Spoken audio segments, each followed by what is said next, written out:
So this is the third video in my series looking at that phone call that Derwood made to Sunny, the shorter version.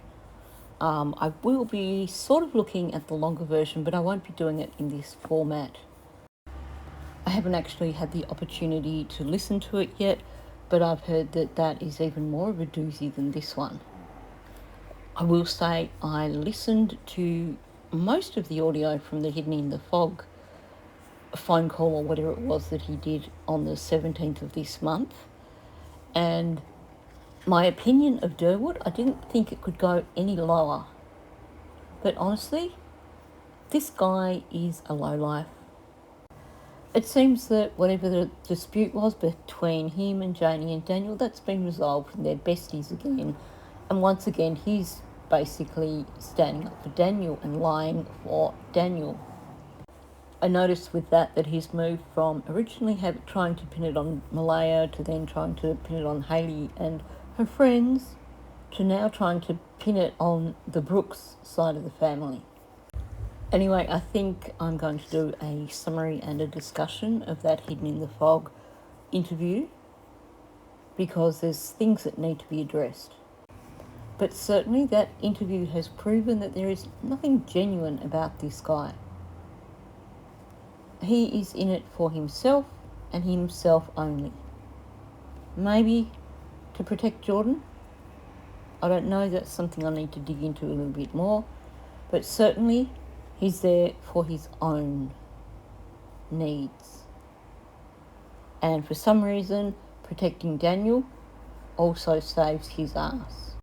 I can't help but think that his persistence with these stories certainly points towards some sort of involvement on his part. I doubt that the involvement would have been in relation to whatever happened to Lily and Jack, but maybe it was involvement after something happened. Now, in yesterday's video, one of the things that came up was Derwood speculating on what the situation may be, and he gave 3 different scenarios. And the one that really stood out, based on his language, based on the cadence of what he was saying, etc., was him saying that basically scenario 3, that somehow Daniel was responsible for what happened to the children and Malehya was afraid of him. Anyway, I'm not going to go through a recap of what I discussed yesterday or the day before with these videos. I'm just going to ask that you go and watch them to bring yourself up to speed after this. I will add the links for that in the description for this video. Now, before we jump into this video, I just want to ask people to subscribe to my channel and also please hit the like button. Now, with these Derwood videos, YouTube has once again been doing the dirty on me. You may have noticed the day before yesterday that the video that I put out was extremely late. That's because they decided to do a 24-hour review, and then after making me wait 12 hours or something, they then hit it with demonetization. So I ended up having to delete it, change the title, and that's all I had to change, and it came up fine. Yesterday's video came up fine, I published it, and then after I published it, they decided to demonetize it. Now, I could have removed it and re-uploaded it with a new title, but the problem is with that is that as soon as it goes public, if I remove it, then people are only going to see part of it and they're not going to come back and watch the rest. And it's not fair on people to start watching a video and have it suddenly vanish. So right now, I do need your help to just help me get past this, once again, annoying period, because it seems like when YouTube starts doing this, they do it for you for a couple of months.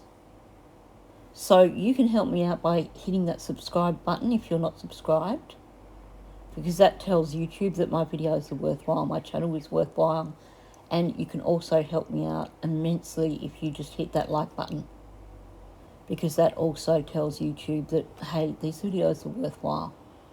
Again, I do want to thank the people who've been supporting me with Patreon memberships, buy me a coffee, super thanks, all those sort of things. That certainly helps me out immeasurably when YouTube is doing these dirty tricks on me. Anyway, let's jump into this video because it's going to come to a point really soon where I'm going to have to turn on the aircon, which means I'm going to be either having to completely stop recording for today, or I'm going to be recording in batches while I run the aircon for long enough to cool down the house and then turn it all off to do a bit more recording. So while I realise that for some of you guys it's just a nuisance, I have to say I have snow envy right now. And I see these beautiful photos that people are posting on Facebook of their gardens just covered in snow.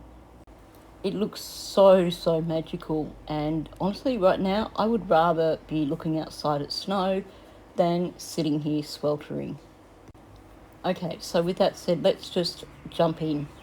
So if we look at the reality of the situation, truly, if we do, realistically, like a risk assessment would absolutely put Malehya in the position that she's actually been traumatized, and that she's a victim. Right. Partially a victim. Right. Now, if we look at it logically, and again in the risk assessment, Daniel's everything he's doing points to like these are typical crimes that usually a jealous person would do, a jealous other half partner, whatever. That psychopathic right. Control freak. Now, you know that I've been saying for a very long time that it's all about control for Daniel. But it really disturbs me to hear Derwood describing him as a psychopath control freak. This guy is showing that he knows exactly what sort of person Daniel is. And yet that's who he is aligning himself with. That's who he is coming out to defend. What does that tell you about his personality, about who he is as a person and his own personal values? Now, I've been wrestling with this notion of Malehya as being partially a victim for a very long time. Because on one hand, we could see quite clearly that it was a coercive relationship. And it was something that I called out the moment I saw her interview. There were tells in that interview that made it clear that it was a coercive relationship, quite possibly with DV directed at her. And then, of course, he came out and he started speaking, and straight away you could see that this was someone who had the need to control, and certainly it confirmed everything I was thinking about him. This is a guy who has to control everything. I've done a number of videos where I was talking about the coercive control in that relationship, about him removing her from her support network, moving her out to that isolated location, telling her, that's okay, you don't have to work, you can come and live out with me at Gerlock Road. Don't worry about the fact that Paddy's going to give you a house that would set you up for life. No, if you don't want to work, never mind, come and live with me. And then the gradually controlling everything, not allowing her to take the children to visit their own grandmother, not allowing her to have contact with her friends other than one selected friend. We've heard comments from both Janie and Daniel that make it pretty clear that they had been undermining her confidence in herself as a parent, to the point where they are publicly saying she's a bad parent. And even in her interviews, she's saying, well, you know, Daniel has this voice that they listen to, or something like that. A subtle way of admitting that he had undermined her to the point where she was no longer effective as a parent. Based on her appearance when she did the interview, I'm willing to bet that over time Daniel began to discourage her from wearing makeup, wearing nice clothes, because that again gave him control. But I think the lines are being blurred here. In terms of this case, in terms of Jack and Lily being missing, and in terms of whatever happened to them, she's not a victim.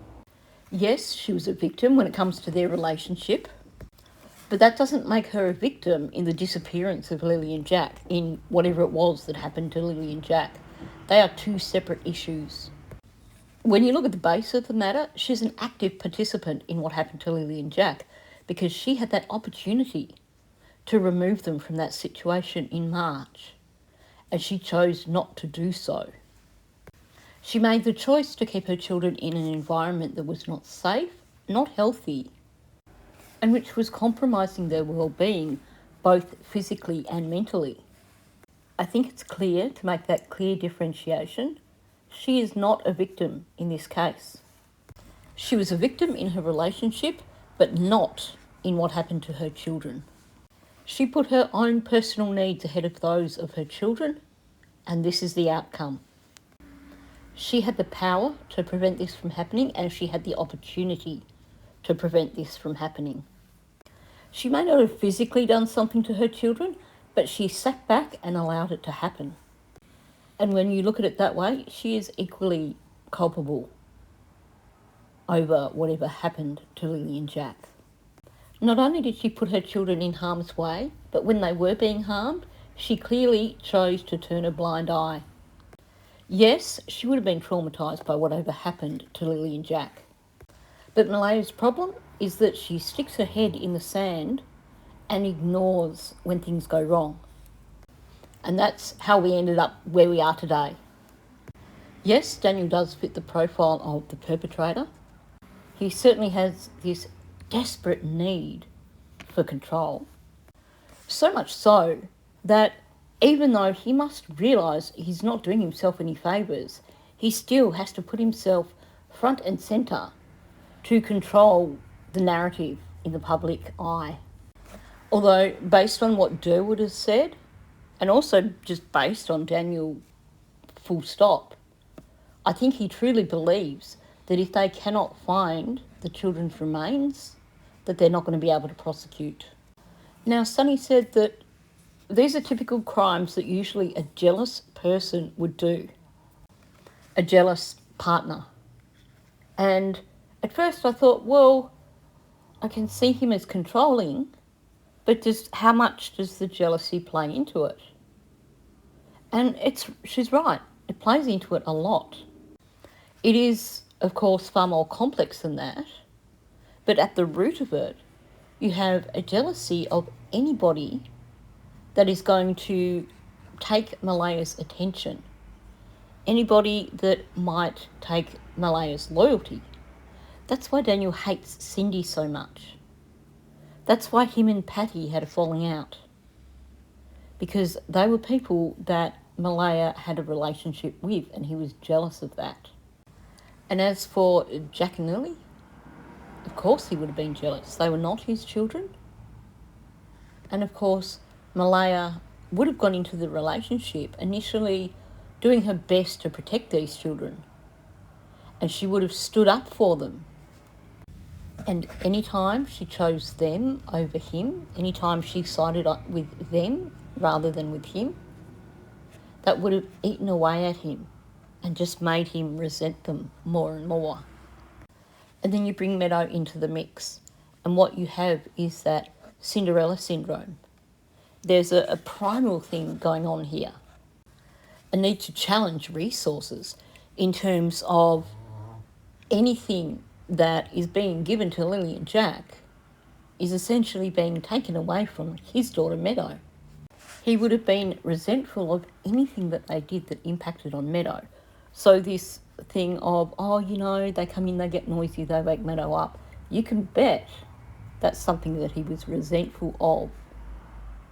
And he would have felt intense jealousy had Malehya tried to defend Lily and Jack.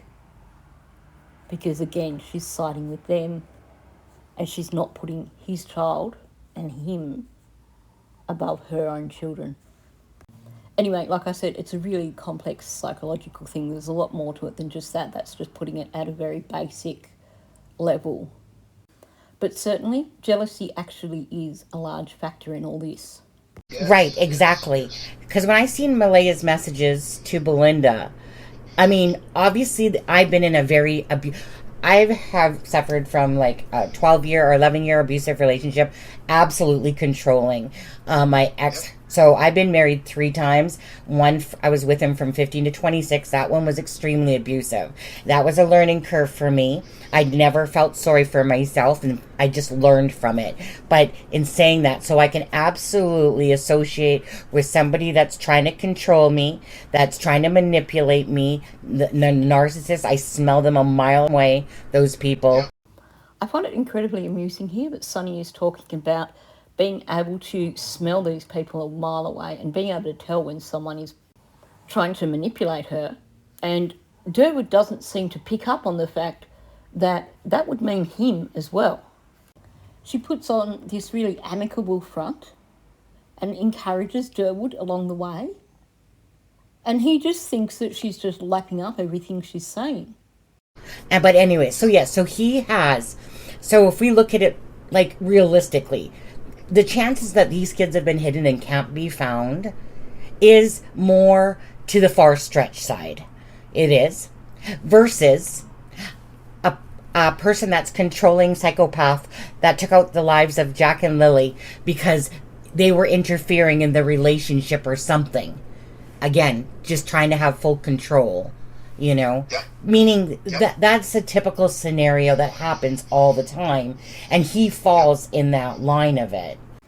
The sad truth is there are so many elements of this case that resonate with multiple other cases. And what Sunny has just said here is one of the biggest things. It is textbook, this blended family with a controlling partner who is not the biological parent of the children. And then the child or the children go missing. And sure enough, it turns out to be the step-parent. In a majority of cases, it's usually a stepfather. But you can't discount stepmothers either. You just have to look at Gannon Stouch and Letitia Stouch. I mean, that woman is pure evil. She is the epitome of the evil psychopath. But mostly, it's usually the male in the relationship, the male step-parent. The reason so many content creators immediately looked at this case and went, something is wrong, is because there are so many elements to this case that we've seen in many other cases. The controlling step-parent is just the tip of the iceberg. Yep. You know. Keep help away from Malehya. Keep Yeah, him to herself. well, look what Malehya said in those messages, right? Yep. I mean that he Yep. didn't want her to do this, and again, that's just a control freak. So, if that's the situation, the chances are that this is a Daniel involvement versus a hidden Yes. by Malehya Malehya involvement. involvement. But And think about this. Think about this for me. Okay, the scenario on the side of the road that Daniel told me, right, and I tried to confirm it, but the only people who were there was Janie, Daniel, right, and Malehya. yeah, So the only way I couldn't really confirm that too tight as far as the kids getting loaded into a vehicle. right, But I went along with what Daniel told me, and because the only way I could even partially confirm that is Daniel told his cousin Logan the same thing over and over. right, So, allegedly telling Logan the same story over and over confirms that the story is truthful. I call BS on that. Look who we're talking about too. This is Logan. I have no doubt she was in on this plan that Derwood and Daniel had to make sure that Malehya lost custody of Meadow so that Logan could get custody of Meadow. Logan inserted herself into this from day one. And on those occasions, when she's come out publicly using her own name, not hiding behind some sock account, it's been pretty clear that she will tell Daniel's story word for word. She will sell the same soggy bread as Daniel because clearly there is some loyalty there. Clearly they are close, so she's always going to support Daniel.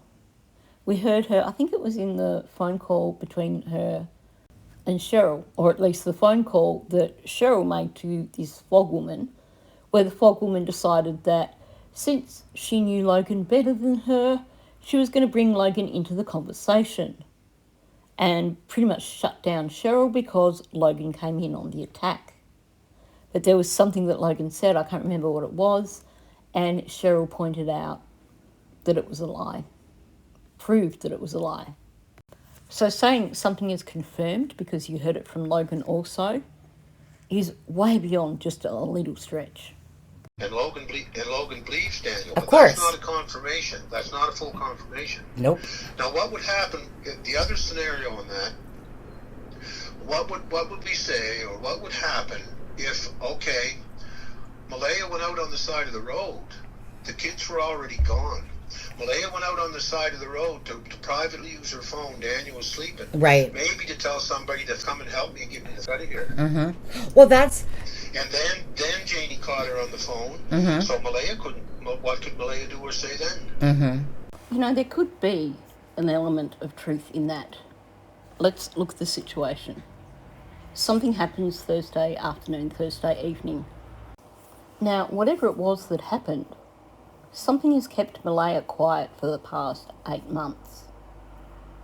I actually doubt very much, having read her statement, that she's spoken to the RCMP and told them what happened. Particularly given that when you have a case like this, if you do have an eyewitness who comes forward and says what happened, that is going to accelerate the case dramatically. So whatever happened to Lily and Jack, Malehya didn't ring 911 Thursday night and say, this has just happened. She went along with the cover-up. Was it out of fear of Janie and Daniel? Or was it out of a sense of guilt over something?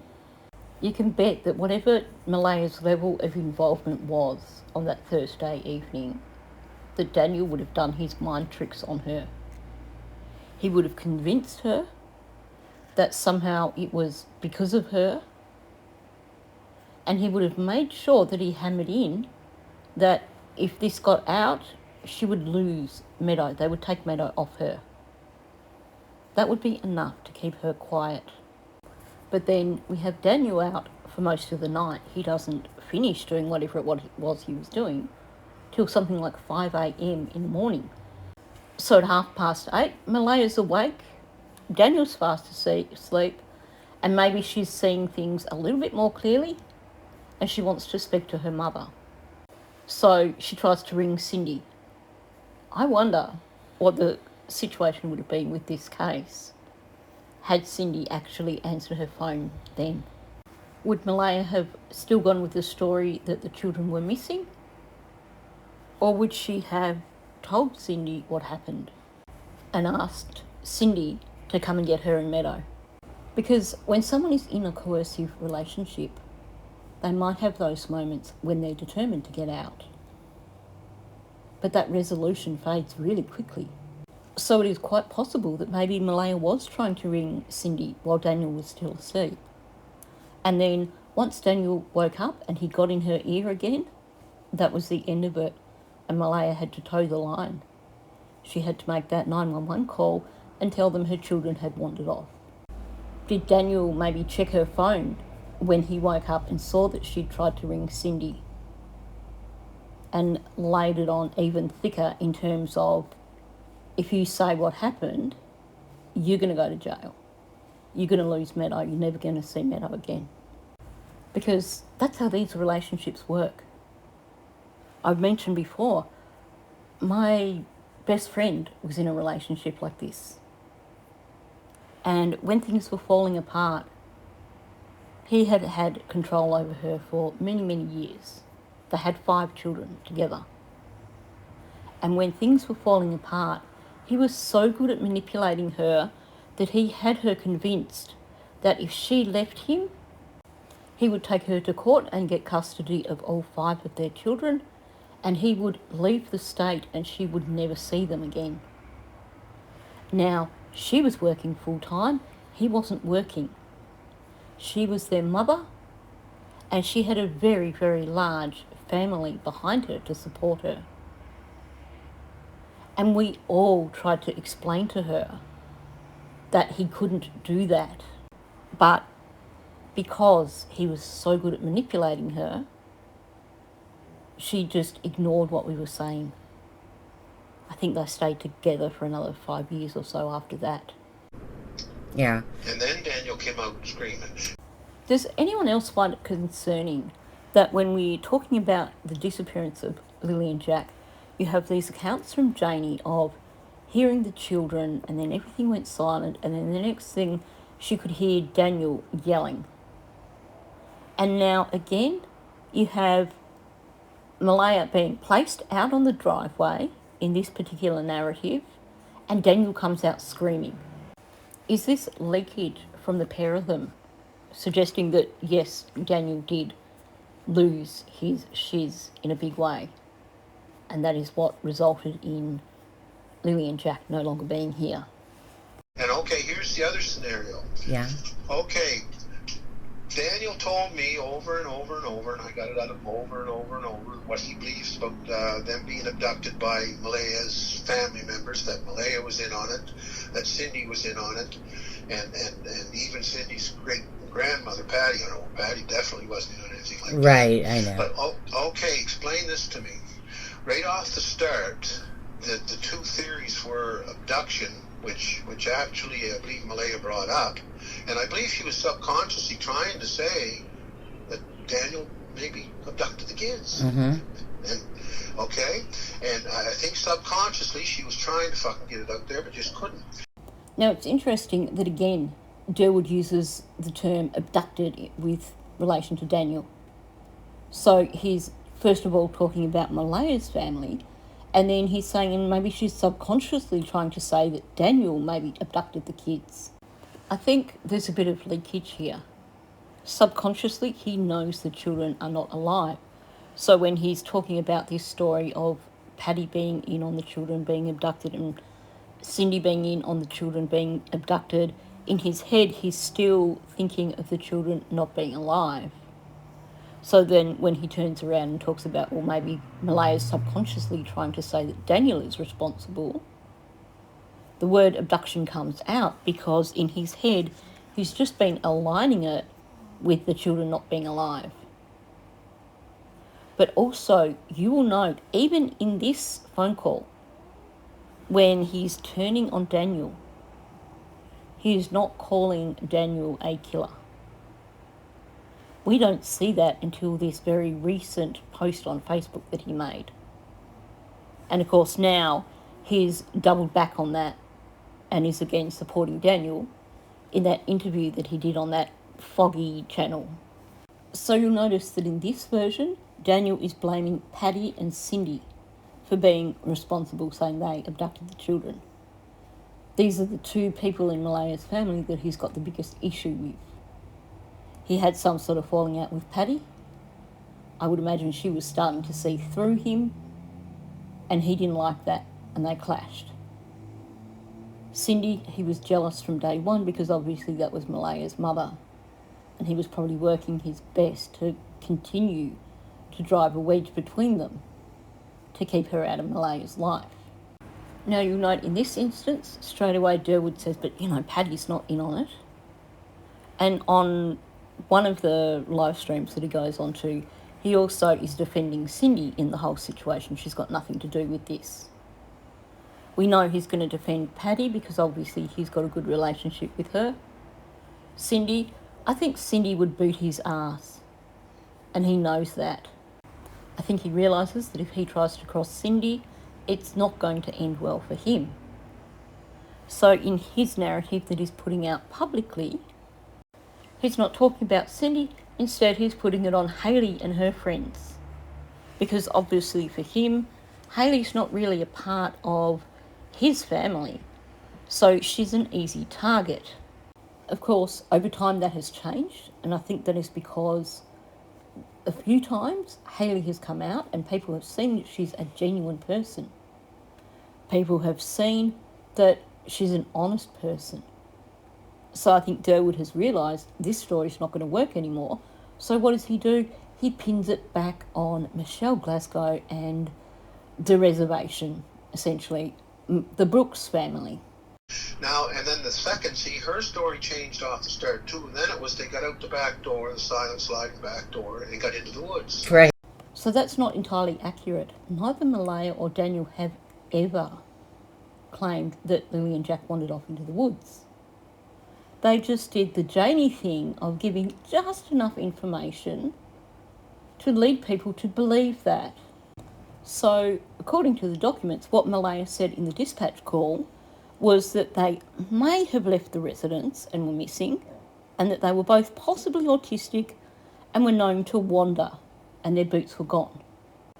Seems like either Janie scripted this or everyone on this property was really good at giving these half-truths that lead people in the direction they want them to go. Because whether it was their own doing or someone else's, yes, they had left the residence. Yes, they were technically missing because obviously we don't know where they are. And note, she says their boots were gone. She hasn't said she thought they were wearing their boots. She's just saying their boots were gone. The one lie that she did insert was that they were known to wander. Because up until about 2 months ago, when Daniel came up with this story of Jack allegedly wandering off from Paddy's place, which has not been confirmed by anybody in the family, Malehya had said in her interviews with RCMP that they were not known to wander. Even Janie was saying they're not known to wander. Okay? Yeah, the silent door. Explain this to me. Mm-hmm. If Daniel's full version of this is that he was sleeping, Malehya went out on the side of the road with the kids, transferred them into a vehicle to ship them out of there. Malehya didn't know that Janie was in the trailer that was living in back there. She didn't know. She didn't think she was supposed to be home. That Janie came out and almost caught her shipping the kids out of there. Well, explain this to me. If Daniel knew that Malehya had shipped the kids out of there and that Janie had almost caught her ship, why would Daniel search the woods for weeks? Absolutely. Derwood is so in love with this story of Malehya taking the children down to the road that even though now, at this point in time, he's trying to throw Daniel under the bus, he still has to put this story back out there. And if you listen to it in isolation, the way he's relating it makes it sound like he believes it. So if we didn't hear the first part where he's saying, actually, I think Daniel is responsible, and it happened right there in the driveway in front of Janie and Malehya and Meadow, and just listen to that out of context, then it sounds like he is still pushing that narrative. And he says, why would Daniel search the woods for weeks? So he's presenting that as factual. He's not saying, why would Daniel claim that he searched the woods for weeks? He is saying that this is what Daniel did. So what I can tell straight away from listening to what he's saying here is that he's basically trying to hoodwink Sunny, trying to convince her that now actually, yes, he is convinced of Daniel's guilt and that he's seen the light. He hasn't seen the light. He is covering his ass. He realised that things were about to possibly turn bad for him, and he wanted to make sure that when things go pear-shaped, that he has this record that he can then pull out and say, see, I wasn't really trying to help Daniel cover up. I was just trying to get more information from Daniel and find out what happened to the children.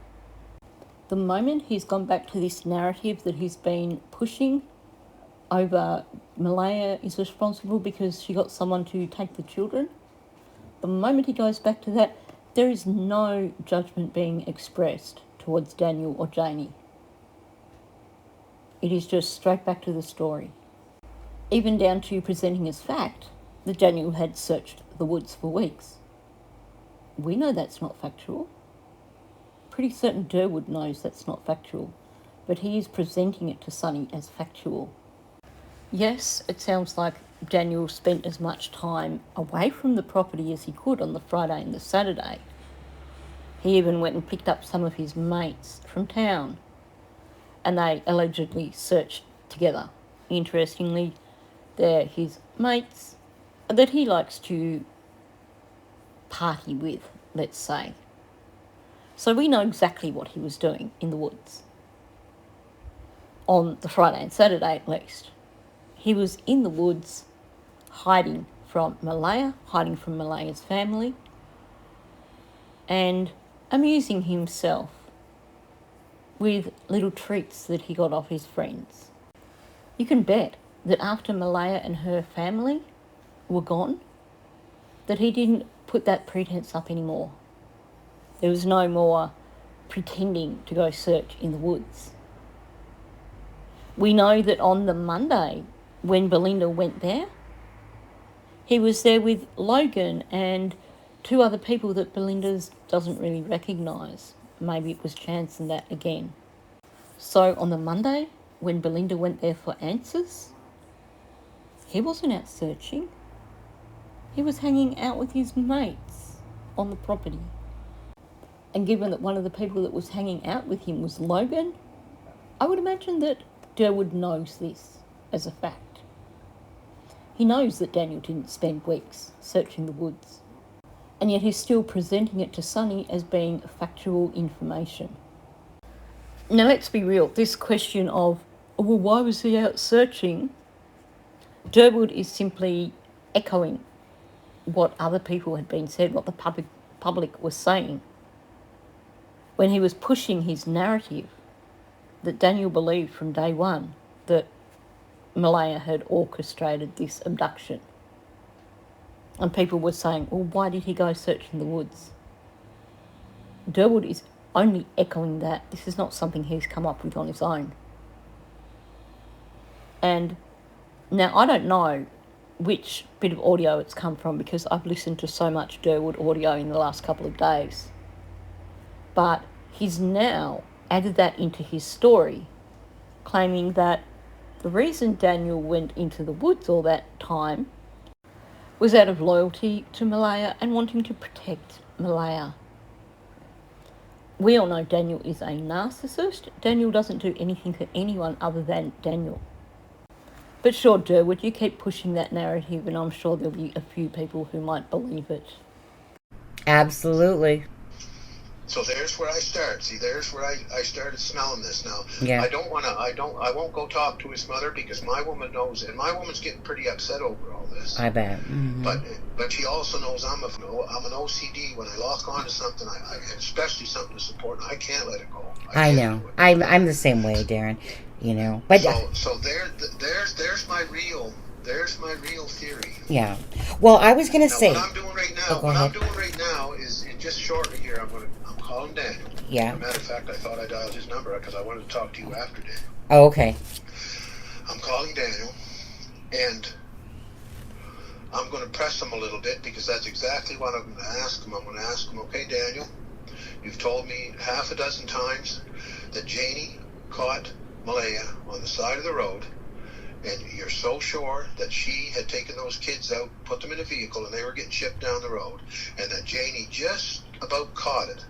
And that's what you're telling me happened, that Malehya shipped those kids down the road. Mm-hmm. Well, if Malehya shipped, and I'm going to confront him hard on it now. Yeah. I'm going to confront him and say, okay, Daniel, I want you to explain to me, if those kids got shipped down the road in a vehicle and you caught it happening, why the f*** were you searching the woods? Right. Head of the helicopters in water up to your waist and screaming until you lost your voice. And now, this part where he's saying that he's going to ring Daniel and confront him, this is all an act.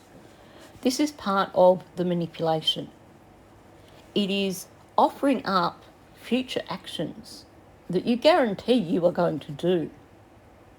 Because if you are going to act on this thing that you are saying, then it must be truthful. He claims that he inadvertently rang Sonny before he rang Daniel to press him, And of course he's going to say that because he wasn't going to ring Daniel in the first place. And had he said to Sonny, I've just rang Daniel and pressed him over this, then he would have to come up with more lies to support his story. So instead, he's coming up with this future scenario. This is going to happen because I'm telling you the truth. And I'm the hero tough guy who's going to come down heavy on Daniel because I've discovered these things. So this is going to make you believe me even more because I'm sounding like I'm passionate about it. This is exactly the same as the claims he was making that he almost got to talk to Malehya, but then her family told her not to talk to him. It's my story is real because look, I was going to act on it, or I am about to act on it. I'm telling you, this is what I'm going to do next, which proves to you that I'm not just telling you a story. I'm not just telling you what I want to try and sell to you, because I'm going to prove that I'm being truthful by acting on it. Had Sonny said, look, after you get off the phone from Daniel, can you let me know how that went? You can bet that he would be very vague about it. Or if she were to get back to him after a while and say, did you speak to Daniel? He would be evasive. He would come up with a story of Daniel wouldn't give me an answer, or he would make up some sort of evasive answer, or he would be, I haven't been able to get hold of Daniel yet. And this is a strategy that you see quite often in Derwood's phone calls and things, where he presents this BS story, and then to try and give his story credibility, he creates action around it. Well, I nearly got to speak to Malehya, but her family interjected and wouldn't allow her to speak to me. And of course, by presenting situations that were meant to occur and didn't, or that are back to occur, then you are basically setting up a situation where you are offering other people who are allegedly backing up your story, but without the possibility of your listener being able to actually verify what you are saying. Because if he were to say, I'm going to ring up the RCMP and I'm going to blast them and I'm going to tell them this, well, if Sonny were to then try and verify that, first of all, she would be told, well, we can't talk about the case. We can't talk about who we've spoken to or who we haven't. But if he'd said, I'm going to ring up Cindy and blast her, and Sonny goes, oh, well, that's cool. You know, I'll ring up Cindy afterwards and see how it went. He will backtrack. He will, down the track, turn around and say, yeah, I tried to ring Cindy, I haven't been able to get hold of her. But there's also this element with Derwood too, that he has to give these tall tales that make him out to be like some action hero. I'm going to go and kick their ass, and I'm going to go and I'm going to interrogate this person, and I'm going to make sure that they answer me. And I said to Paddy, I want to take Hayden for a drive, and I promise you he'll come back intact, unless he does something wrong. This guy has watched far too many 70s and 80s cop shows, in my opinion. Now, I think this is a good spot to end this video because, again, it goes off in a slight tangent after this, and it is something that I do want to dig into when he's talking about Daniel having the ability to get pretty dirty. I've definitely seen multiple signs this far that show me that Derwood is not genuine here, that he's only saying this to Sonny to protect his ass. He had no intention of stopping supporting Daniel at this point in time. He just went to Sonny, got this on record so that when things went pear-shaped, this was going to be his alibi. So with that said, I'm going to finish there. Thanks for listening. If you're new to my channel, please subscribe. Also, please hit that like button to help me get this out there into the algorithm, and hopefully that will discourage YouTube from once again demonetizing my videos for random reasons. And of course, please leave a comment below. I always look forward to reading your comments, even if I don't always quite manage to respond to all of them. So thank you, and I'll catch you in the next one.